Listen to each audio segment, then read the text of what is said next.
Hello guys, welcome back to the Lumley trading video. In this one, we're going to be going through the top 3 indicators that I personally use and I would say are probably the most efficient tools to be trading with, and ones, again, I personally use for that reason. And they're about the only ones I use. I don't really use many indicators, but the ones I do use, I do find basically an essential tool to be trading with.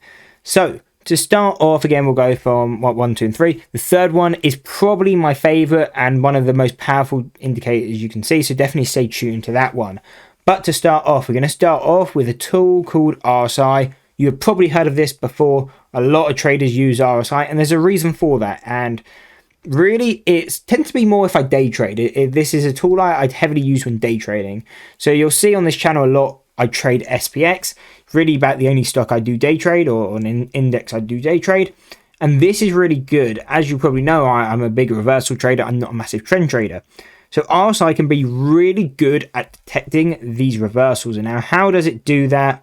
And that's using a thing called divergence.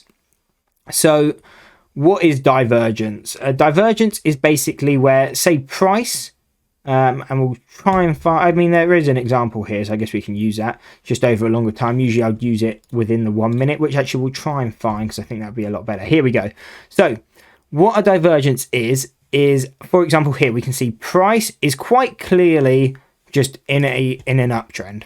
So price is going up overall. Now the key thing to be paying attention to is, where is price still going up? So price from here to here is still increasing.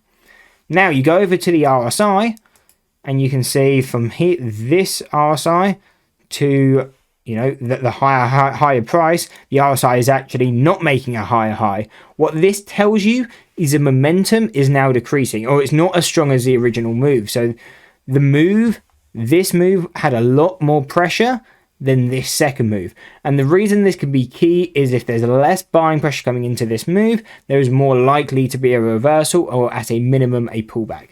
So that's in kind of a quick summary how you can use RSI and how I personally use it to really make it an effective tool in the arsenal of indicators I use. Now, on to the next one, and this is going to be active trader. Now, this, again, can be used in different ways. It's basically the same as a level 2. What it will do is show you the buyers, it will show you the sellers. Now, reason I put on active trader is I just find it a lot easier and kind of cleaner to use, but it's overall the same thing as basically level 2. You can see where big buyers are sitting, where big sellers are sitting. Now, this can be key, especially, again, if you're day trading, you want to see where these walls of support or these walls of resistance, because firstly, you can probably play the move. You know, if there's, say, for example, on the ask, say at 4,130, there was, you know, 5,000 orders sitting there. You know, that's probably some sort of a heavy resistance coming into here. You at least expect a pullback. So again, it could be something that maybe you look to potentially short yourself. But it can also be used in another way. Let's say you're already holding the stock short. If it breaks through that level, it is probably going to run, because if that means there is a lot of buying pressure. If you're able to clear out all those sellers and break through, again, buying pressure is strong. So again, probably not something that you want to sell short. And again, can also be used as a target. If you were, say, long at 4,125, you want to know, where should I start getting out of this position? If there's a big layer of resistance at that 4,130, you know, definitely coming into that level, I want to be out of that position, or at least out of the majority, or just at least managing your risk coming into that level. So again, that's why I find that tool so effective, is you can kind of just see, where should you definitely be paying more attention to? Where are people sitting? So that's definitely an effective tool. And again, you can even use it on the options. Not usually as effective, but I can definitely see is if there's a lot, because obviously I personally trade options more than I do the underlyings a lot of the time.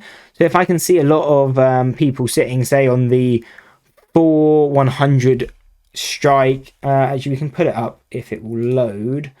I don't think it will actually, yeah, I won't actually be able to show it because markets are closed. Actually, we can bring out a later date and then we will be able to show it. So we'll just put up anyone. So what I can use it for on the options is, firstly as well, if you're trading SPX, you can ignore if it has like a 20.75 because it can't actually trade at that value. It has to trade on the 10. So let's say, again, I was looking maybe to buy these 4,100 calls, and I can see maybe there's 100 buys sitting on the 220, then again, I know that's probably going to be a stronger support. And so even if price maybe on the underlying starts to break down below that, the option may be delayed. So I can see I might be able to get into that trade, and if I can see then the underlying starts to break through, I can get out the option and, you know, kind of potentially minimize that loss while still having that upside potential if it was to go the right way. So that's how it can be really effective. Again, same thing as a level 2 basically. But again, I just find it a lot easier to see over on the active trader. So that was the two ones again I will use if I'm day trading. Now this one I don't tend to day trade as much with, but I will use it for a lot of swing trading spreads and really how we do the majority of the technical analysis on this channel. And now that's going to go on to this key indicator called standard deviation channels. Now we do have videos on how to use these and how to add them to your charts. But again, it may, if you've not used this before, you might be thinking that's a lot of lines on the chart. How do you read this? And really, it's quite clear, quite quick. But again, I think it can instantly, and the reason I like it so much is you can look at a chart within 3 seconds and see, is there a potential to maybe be looking at a swing long or a swing short? Because again, I tend to use it on a swing bias. So the way I look at it is, again, these golden lines, these are first deviations. And what I'll actually do is pull up a standard deviation chart. So if you don't know what standard deviation is, a chart will make it a lot clearer to understand. So here we go. We'll pull up this. So what you can see is standard deviations. So the first standard deviations is this area here. You can see there's a 68% chance that you trade within that area. Going on to those blue lines. So that is our second deviation. 95% of the data should trade within there. And then going on to the green lines, our third deviations, 99.7% of all data should trade within this area. So the reason I like this tool so much is it can instantly basically identify, is this stock overbought? Is it oversold? Should I be looking to play a reversal? And again, this is especially good for reversal traders. Again, if you've been watching this channel, you know I don't tend to do trend trading that much. I'm more of a reversal trader. So a tool like this is really essential. But again, it can help you catch trends. But again, we'll use it in a different way. We'll probably go through that in a different video. But again, really essential tool, I think, and how I will take the majority of my swing trades. I will look at, is there a fundamental reason for the stock to maybe be breaking outside of these deviations? If there's not really a big fundamental difference, or there isn't a big enough reason for it to break through, then again, I'll play the reversal. So for example, I mean, I guess we can go to an Apple. Okay, so Apple, for example, you can see we pushed up to this second deviation. What happened as soon as we came into this level? Again, we're extremely overbought from here. We start to pull back. There, you know, a 5-point move on a swing trade, whether that's through spreads, you're going to be up probably at least 50% on those options. If you're just buying outright puts, again, they're probably going to be up at least 100%, depending obviously on the strikes and the expiration. That's really how I use this tool. And again, I don't tend to day trade it off too much because there's not going to be tons of opportunities unless you're looking at the small cap gappers. But really from just large caps is tend to how I'll use it.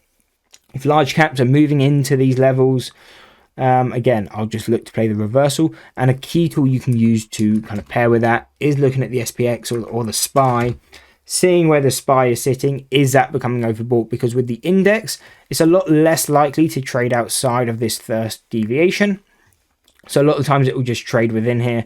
So if you can see, it's coming at your first deviation on the S&P or in this case SPY, and you can see, say like on the Apple example, it's coming into our second deviation. Kind of two reasons for entry there from a deviation perspective. So definitely something I'm paying attention to.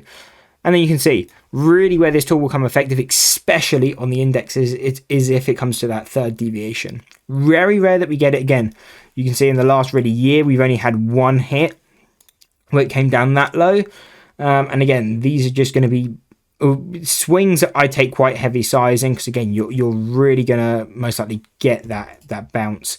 Don't want to say it's going to definitely bounce, but I would say at least probably 99 times or probably 95 times out of 100 it is going to bounce coming into that level, or at least very near to that level. So again, I'm happy to take on a lot more risk because of the probability of success. So those are the three main tools. So that was RSI, active trader / kind of level 2, and then standard deviation. So again, let me know if you personally use any of these three indicators. If you don't, let me know if you're going to try any of them out. Also, again, you can see we're wearing some Lumley trading merch. If you want to get any of that, there is some in the description. Otherwise, I hope to see you in the next one. If you enjoyed the video, why not check this out? And I hope to see you in the next one. And that's it. Peace.